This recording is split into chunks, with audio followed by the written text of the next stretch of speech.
Income Tax Act 1961. The purpose is to make the act concise, lucid, easy to read and understand. This will reduce disputes and litigation, thereby providing tax certainty to the taxpayers. I propose to decriminalize delay for payment of TDS up to the due date of filing statement for the same. ആദായ നികുതി നിയമത്തിൽ സമഗ്ര പരിഷ്കാരവുമായി കേന്ദ്ര budget 3 ലക്ഷം വരെ നികുതിയില്ല. 3 മുതൽ 7 ലക്ഷം വരെ 5% നികുതി. 7 മുതൽ 10 ലക്ഷം വരെ 10% നികുതി. ആദായ നികുതിയിലെ പുതിയ സ്കീം തെരഞ്ഞെടുത്തവർക്ക് 75,000 രൂപ വരെ ലാഭിക്കാനുള്ള പദ്ധതികൾ. ആദായ നികുതി റിട്ടേൺ വൈകിയാൽ ക്രിമിനൽ നടപടിയില്ല.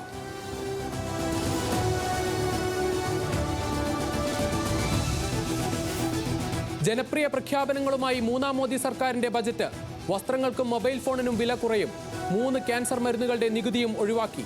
സ്വർണത്തിനും വെള്ളിക്കും വില കുറയും. കസ്റ്റംസ് തീരുവ 6% കുറച്ചു.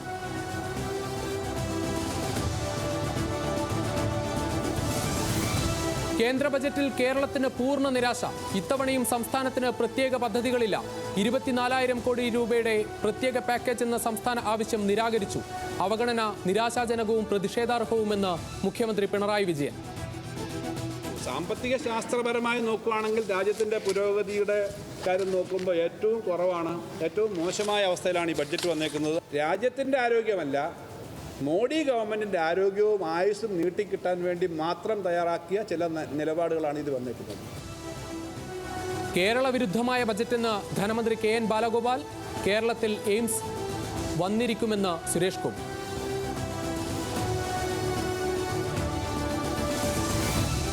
സഖ്യകക്ഷികളെ ബജറ്റിലും പിണക്കാതെ മോദി സർക്കാർ.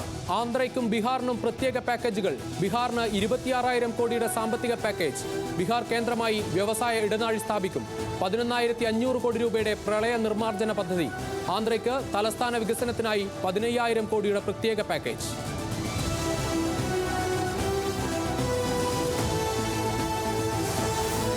ബജറ്റ് പ്രഖ്യാപനത്തിന് പിന്നാലെ ഓഹരി വിപണിയിൽ വൻ തകർച്ച. സെൻസെക്സ് 1000 പോയിന്റ് താഴ്ന്നു. നിഫ്റ്റി 380 പോയിന്റ് ഇടിഞ്ഞു. വിപണിക്ക് ഉണർവേകുന്ന പ്രഖ്യാപനങ്ങളില്ല.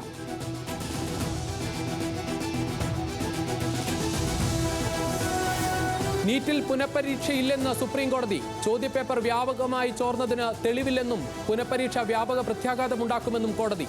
24 ലക്ഷത്തോളം കുട്ടികളെ ബാധിക്കുമെന്നതിനാൽ പരീക്ഷ റദ്ദാക്കാനാകില്ലെന്ന് സുപ്രീം കോടതി.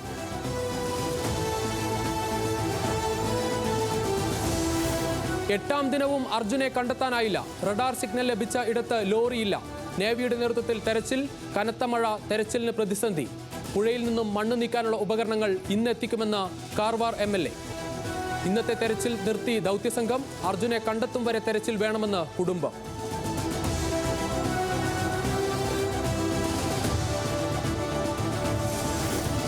നിപ കേസുമായി ബന്ധപ്പെട്ട് പ്രതിരോധ പ്രവർത്തനം ഊർജിതമെന്ന് ആരോഗ്യമന്ത്രി വീണ ജോർജ്. ഇന്ന് പരിശോധിച്ച 12 സാമ്പിളുകൾ നെഗറ്റീവ്. 54 പേർ പുതുതായി സമ്പർക്ക പട്ടികയിൽ. 220 പേർ ഹൈറിസ്ക് പട്ടികയിൽ. നിപ ബാധിത മേഖലകൾ സന്ദർശിച്ച് വൈറസിന്റെ ജീനോമിക് സർവേ നടത്തും.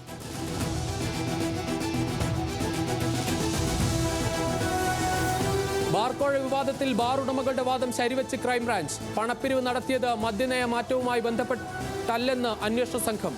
കോഴയ്ക്കായി പണം പിരിച്ചതിന് മൊഴിയോ തെളിവോ ഇല്ല. പിരിവെടുത്ത് കെട്ടിടം വാങ്ങാനെന്നും കണ്ടെത്തൽ. ബാറുടമ അനിമോന്റെ ശബ്ദ സന്ദേശം തെറ്റിദ്ധാരണ മൂലമാണെന്നും ക്രൈംബ്രാഞ്ച്.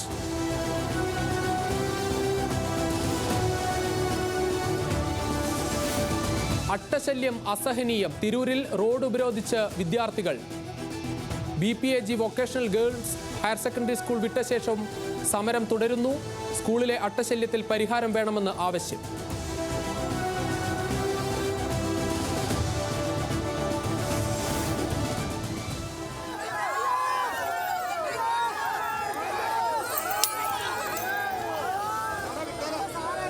തർക്കം നിലനിൽക്കുന്ന ഓടക്കാലി സെന്റ് മേരീസ് പള്ളിയിൽ കോടതി വിധി നടപ്പിലാക്കാനുള്ള പോലീസ് ശ്രമം പരാജയം. സഭാവിശ്വാസികളുടെ പ്രതിഷേധത്തെ തുടർന്ന് പോലീസ് പിന്മാറി. പ്രതിഷേധത്തിനിടെ 6 സ്ത്രീകൾ കുഴഞ്ഞു വീണു. വിധി നടപ്പാക്കാതെ പോലീസ് പിൻവാങ്ങുന്നത് 11ാം തവണ.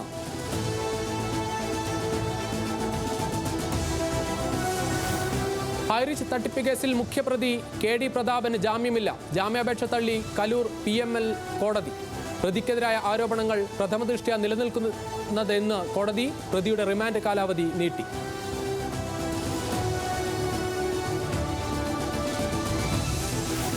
പാരീസ് ഒളിമ്പിക്സ് മത്സരങ്ങൾക്ക് നാളെ തുടക്കം. ഫുട്ബോളിൽ അർജന്റീനയും സ്പെയിനും ഇറങ്ങും. മറ്റന്നാൾ അമ്പെയ്ത്തിൽ ഇന്ത്യൻ താരങ്ങൾക്ക് മത്സരം.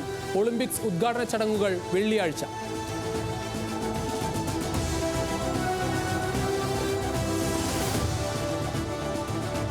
വനിതാ ഏഷ്യ കപ്പിൽ ജയം തുടരാൻ ഇന്ത്യ. മൂന്നാം മത്സരത്തിൽ നേപ്പാളിനെ നേരിടും.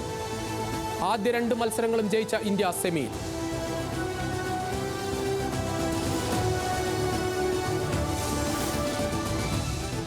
ഓസ്ട്രേലിയ ജനറാലി ഓപ്പൺ ടെന്നീസിൽ ക്വാർട്ടർ ലക്ഷ്യമിട്ട് ഇന്ത്യയുടെ സുമിത് നാഗൽ ഇന്നിറങ്ങും.